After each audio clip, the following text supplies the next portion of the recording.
There have been protests in the UK, and more are planned this weekend. There's some controversy. Some people are being told to stay away from anti-racist protests for fear of violence, for fear of counter-demonstrations and so on.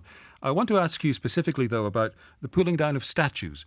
Last weekend, as you know, a statue of a slave trader, Edward Colston, was torn down in Bristol and thrown into a river. And British Prime Minister Boris Johnson said today, "We cannot now try to edit or censor our past.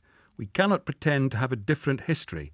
The statues in our cities and towns were put up by previous generations. They had different perspectives, different understandings of right and wrong." And this is the bit I really want to ask you about. He said, "But these statues teach us about our past with all its faults.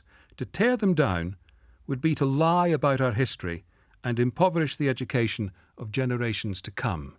What do you make of what Boris Johnson said? I agree with his observation. I disagree with his conclusion. Yes, we shouldn't lie about our history. He's correct. Yes, we should deal with our faults. That's why, in all due respect, Prime Minister, they have museums. You put that in museums and people study that. You do not raise them up for adulation and admiration from the public. That is not instructing them on our mistakes. That is not in educating them on our faults. So I think that when you put somebody up as a statue, that is for people to look up to what they meant in history. And to raise people that were slave traders is to act like there's something admirable about that. And I vehemently disagree with that. Do you think the people who pulled down the statue in Bristol last week and rolled it and threw it in the river, do you think they were guilty of criminal acts? The British Home Secretary, the Interior Secretary, thinks they were guilty of criminal acts. I don't know the particulars of what they did, so I couldn't say that they were or were not involved in criminal acts. I did not see what they did, so I don't want to speak to that. I do think the slave trader that they were offended by was involved in criminal acts. Slave trading is a crime. There's a statue of Winston Churchill opposite the Westminster Parliament in central London that's now been boarded up, and not for the first time in its history, to try to protect it from vandalism. Last week, people scrolled "Churchill is a racist" on it, and that's causing some upset. This is going in an interesting direction, isn't it?